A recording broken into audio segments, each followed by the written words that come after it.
त्या वहिनींनो, 2 मोठ्या बातम्या आज मी तुमच्यासाठी घेऊन आलो. 2 ताज्या अपडेट आहेत आजच्या दिवशीच्या. एक तर ऑगस्ट महिन्याचे पैसे आणि यानंतर मात्र सप्टेंबर महिन्याचे पैसे. यासोबतच मात्र 2 अपात्र जे दुसरी पॉइंट आहे, अपात्र लोकांना काय होणार? अपात्र लोकांचे स्टेटस काय आहे? त्यांना चेकिंगमध्ये येणार का नाही लाडक्या बहिणींचा फॉर्म चेक करण्यासाठी अंगणवाडी सेविका? बऱ्याच जणांच्या कमेंट आल्या, मग त्याच्यासाठी मी तुम्हाला उत्तर देत आहे. आणि त्याची थोडीशी जी काही आहे माहिती काढलेली आहे, ज्याच्या आधारे तुम्हाला जे आहे मी माहितीच्या आधारे तुम्हाला उत्तर देऊन त्याचं सोल्युशन द्यायचा प्रयत्न करणार आहे. मात्र तुम्हाला व्हिडिओ शेवटपर्यंत बघावं लागेल. व्हिडिओ शेवटपर्यंत बघितल्यानंतर मात्र पात्र अपात्र लाडक्या दोन्ही बहिणींसाठी हा व्हिडिओ फायद्याचा असल्यामुळे शेवटपर्यंत बघा. सगळ्या प्रश्नाची उत्तरे भेटून जातील. बघा, सुरुवात करूया आपल्याला पात्र लाडक्या बहिणींच्या ऑगस्ट हप्त्याबद्दल. आता बघा, अंदाजा असा चालू आहे, मी तुम्हाला कन्फर्म नाही सांगत आहे. अंदाजा असा चालू आहे की ₹3000 एकत्र भेटतील, म्हणजेच काय 1500 प्लस 1500. हे कन्फर्म मी नाही सांगत आहे, मात्र अंदाजा असा चालू आहे की 1500 प्लस 1500 एकत्र भेटतील. सप्टेंबर महिन्याच्या 15 तारखेनंतर भेटतील, कारण अर्धा सप्टेंबर निघून गेलेला आहे. आपल्याला माहीत आहे ऑगस्टच्या 8-9 तारखेपर्यंत आपल्याला माहीत आहे की ऑगस्टच्या 8-9 तारखेपर्यंत जे आहे सगळ्यांना पैसे भेटतील अशी अपेक्षा होती लाडक्या बहिणीची. आणि तसं झालं, कारण कारण होतं रक्षाबंधनचं. आणि रक्षाबंधनचा हप्ता आपल्याला ऑगस्टच्या 8-9 तारखेला दिला. मात्र त्यानंतर मात्र या सगळ्या गोष्टी जिथंच्या तिथं थांबल्या. नंतर कोणताही जी-आर निघाला नाही, नंतर कोणतेही पैसे भेटले नाही. मात्र आजच्या परिस्थितीमध्ये एक गोष्ट डोळ्यासमोर प्रकर्षाने येत आहे, ती म्हणजेच बातम्यातून आपल्याला एक गोष्ट समजत आहे. ₹3000 एकत्रितपणे हप्ता येणार, आणि ते म्हणजे ऑगस्ट आणि सप्टेंबरचा. म्हणजे काय, तर आत्ता तुम्हाला हप्ता भेटणार का, तर नाही. आपल्याला आजच्या कंडिशनला आजपर्यंत नो जी-आर, म्हणजे कोणताही जी-आर आलेला नाही. जी-आरच आलेला नसल्यामुळे जे आहे तुम्हाला पैशाची आणखीनही तरतूद नाही. बघा, मी तुम्हाला 2-3 गोष्टी क्लिअर सांगतो की जी-आर कसा येतो, काय असतो. जी-आरच्या प्रोसेसला 3 दिवस लागतात. 3 दिवस लागतात बघा. पहिले जी-आर येतो, नंतर तो ड्राफ्ट साईनला जातो आणि नंतर बँकेत डीबीटीला जातो. 3 दिवसाच्या प्रोसेस नंतर 4थ्या दिवशी तुमच्या खात्यात पैसे जमा होतात. मात्र आजच्या कंडिशनमध्ये तुम्हाला जे आहे कोणत्याही पैशाची तरतूद केलेली नाही. म्हणजे काय, तर तुम्हाला आज रविवार आहे. आज रविवारमध्ये जे आहे हॉलिडे सुट्टी, आणि इथून पुढे 3 दिवस जरी केली तर मात्र तुम्हाला फक्त ₹1500 देतील. ते 3000 देणार नाहीत बघा. आणि जर हेच प्रकरण 15 तारखेच्या पुढून जर जात असेल त्यांच्या म्हणण्यानुसार, तर मात्र ₹1500चे ₹3000 जे आहे आपल्याला भेटू शकतात. दोन्ही महिन्याचे एकत्रित पैसे भेटू शकतात, आणि त्या एकत्रित पैशामुळे जे आहे तुम्हाला 3000चा लाभ भेटू शकतो. पहिली बातमी बघा. आता जर तुम्हाला एक गोष्ट 15 तारखेच्या आधी जर पैसे येणार असतील, तर मात्र तुम्हाला फक्त 1500च भेटणार, ही गोष्ट डोक्यात ठेवा. आणि 15 तारखेनंतर जर पैसे येणार असतील, तर त्याची डेड लिमिट आहे 28 ते 30 तारीख सप्टेंबरची. ठीक आहे. तर ह्या दरम्यान जर येणार असतील, तर मात्र तुम्हाला भेटणार ₹3000. या गोष्टी लक्षात ठेवा. आणि कधी भेटणार याची अद्यापही कोणतीही घोषणा झालेली नाही. त्याच्यामुळे या तर गोष्टीतून डोक्यातून काढून टाका की अद्यापही कोणतीही घोषणा झालेली नाही. आता आपल्याला मूळ मुद्द्याकडे यायचं आहे, अपात्र बहिणीचा. अपात्र बहिणींचे मला बरेच प्रश्न जे आहेत कमेंट बॉक्समध्ये येत असतात की सर, तुम्ही म्हणत आहेत की कॉल येतोय, विचारणा होते, कॉल आल्यानंतर सगळ्या गोष्टी होतात, आम्हाला पुरावे सादर करावे लागतात. मात्र आमच्या कंडिशनमध्ये ना आम्हाला कॉल आला, ना डोर व्हिजिट झाली, मग आम्ही करायचं काय? आमचा नेमका प्रॉब्लेम काय? आम्हाला तर पैसे आले नाहीत. बघा लाडक्या बहिणींनो, एक गोष्ट तुम्हाला स्पष्ट आणि समजून सांगायचा प्रयत्न करतो मी आज. त्याच्यामध्ये काय होऊ शकतं आणि काय नाही. बघा, तुम्ही आणि बाकीच्या लाडक्या आणि अलाडक्या अशातला प्रश्न नाही. बघा, 26,34,000 लाडक्या बहिणी यांचा डाटा अंगणवाडी सेविकांकडे गेलेला आहे. मग त्यात तुम्ही आलात का? तर हो आलात. तुम्ही आलात यामध्ये, आणि तुमचाही डाटा अंगणवाडी सेविकाकडे गेलाय. मग कसं चेकिंग होणार? मग गावोगावी चेकिंग होणार, अल्फाबेटिकली चेकिंग होणार. कदाचित एखाद्या गावात ज्या काही अंगणवाडी सेविका आहेत कमी जास्त असतील, अंगणवाडी सेविकांची काही रजेवर असतील, मग तुमची चेकिंग थांबली असेल. मात्र तुमची चेकिंग होणार का? तर त्या प्रश्नाचं उत्तर आहे हो.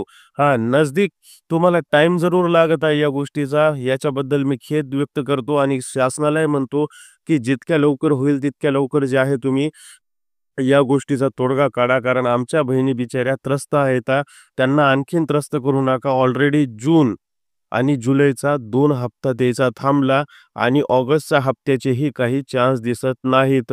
ऑगस्टचा हप्तासुद्धा आमचा अंधारातच दिसतोय. मग तुम्ही आमचा अंधारात हप्ता ठेवू नका. आमच्या हप्त्याला मान्यता द्या आणि लवकरात लवकर चेक करा. मग मात्र आता एक गोष्ट तुम्हाला आणखीन सांगतो. 26,34,000 लाडक्या बहिणीची चेकिंग चालू आहे, बरोबर आहे ना? मात्र यातल्या काही बहिणी पात्र झालेल्या आहेत तुम्हाला लक्षात यायला हवं. कसं पात्र झालेले आहेत कारण अंगणवाडी सेविकांनी काही सुरुवात केली नाही, अशातला पद्धत नाही. या अंगणवाडी सेविकांनी सुरुवात करून जमाना झाला. जवळपास पाऊण महिना झाला. म्हणजेच 20-25 दिवस झाले त्यांनी सुरुवात करून आणि कोण कशामुळे पात्र आहे, कोण कशामुळे अपात्र आहे, याबद्दलची माहिती त्यांनी त्यांना सांगितली आहे. तुम्हाला पात्र होण्यासाठी काय कागदपत्र द्यायचे आहेत हे सांगितले आहे आणि त्या कागदपत्राच्या आधारावर ते लोक पात्र झालेले आहेत. म्हणजे हे आकडा कन्फर्म आत्ताही तेवढाच आहे का? तर नाही. ते पात्र झालेले आहेत लोक आणि त्यांना जे आहे आता एकदमच 4,500चाही एक चान्स भेटू शकतो जून, जुलै आणि ऑगस्टचा. बरोबर आहे. ही गोष्ट तुमच्या डोक्यात आली. अंगणवाडी सेविकांनी तुम्हाला सोल्युशन सांगायला सुरुवात केली आणि त्या हिशोबानं तुम्ही जे आहे कन्फर्म डॉक्युमेंट भरायला सुरुवात केली. मग ते डॉक्युमेंट जे आहे गव्हर्नमेंटकडे गेले. गव्हर्नमेंटने त्याला पात्र केलं. हप्ता भेटला का? तर नाही. आणखीन त्या जून, जुलैवाल्याला हप्ता भेटला नाही. त्यांचे डॉक्युमेंट गव्हर्नमेंटकडे गेले. मात्र आता ह्या लाडक्या बहिणींचं काय, की ज्यांच्याकडे आणखीन अंगणवाडी सेविकाच आल्या नाहीत, ज्यांच्याकडे डोर व्हिजिटच झाली नाही, तर त्यांना माझे हात जोडून विनंती आहे, आपल्याकडे 2च ऑप्शन आहेत या पलीकडे आपल्याकडे ऑप्शन नाहीत.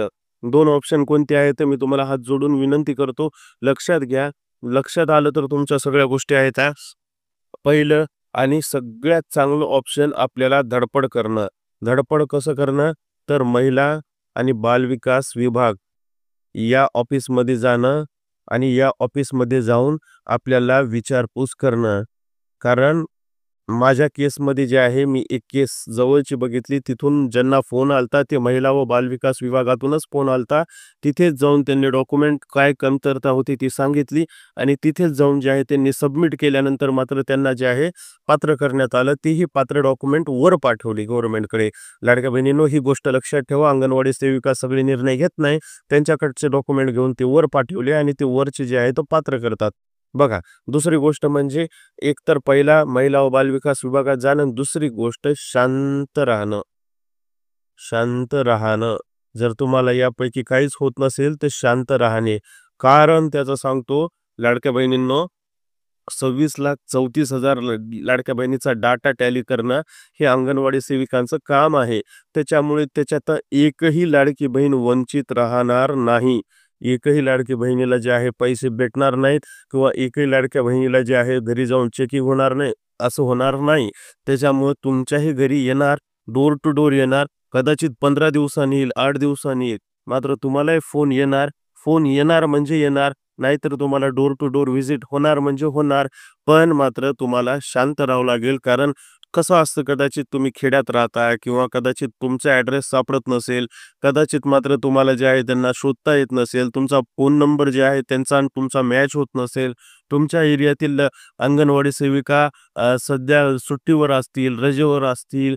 कदाचित या भानगडी समोर येतात आणि बघा, अंगणवाडी सेविका किती असतील? 10,000, 15,000, 20,000. मात्र फॉर्म चेकिंग किती करायचे तर जवळपास 26,34,000 फॉर्म चेक करायचे. तर वेळ तर लागणारच झाला ना आणि प्रत्येकाला गडबड असते, वेळ लागणारच झाला. कारण प्रत्येकजण सोल्युशन काढण्यासाठीच बसलेलं असतं. मात्र माझं जर तुम्हाला ऐकायचं असेल पर्याय, तर तुम्ही हातावर हात न धरून बसता अंगणवाडी सेविका ताईला पकडणे, त्यांच्याकडून हवी तेवढी पुरेपूर माहिती घेणे. आता ही अंगणवाडी सेविका ताई कुठेही भेटू शकते, तिला पकडणे. नाही तर मग आपल्याला सोपा उपाय महिला बाल विकास विभागात जाणे. आता हे कुठं विभाग आहे माहीत नसेल तर तुम्ही माहिती काढणे. महिला व बाल विकास विभाग कुठं आहे, तालुक्याच्या ठिकाणी कुठं आहे, जिल्ह्याच्या ठिकाणी कुठं आहे, या विभागात जाणे या विभागात आपली व्यथा सांगणे, आमच्या गावात असं-असं झालं सांगणे, तिथून तुमचं नाव काढणे, यादी केलेली असल्यामुळे यादीत नाव असेल, तर ह्या सगळ्या गोष्टी तुम्हाला धडपडीने शक्य आहेत.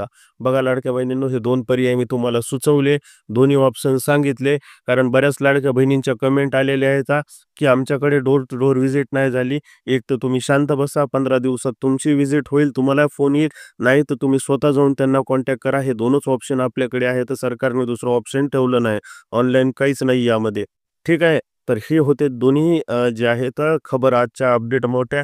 व्हिडिओ आवडला असेल तर लाईक करा. आपण छोट्या-छोट्या अपडेट जे आहे लाडक्या बहिणीचे देतो. चॅनलला सबस्क्राईब करायला विसरू नका.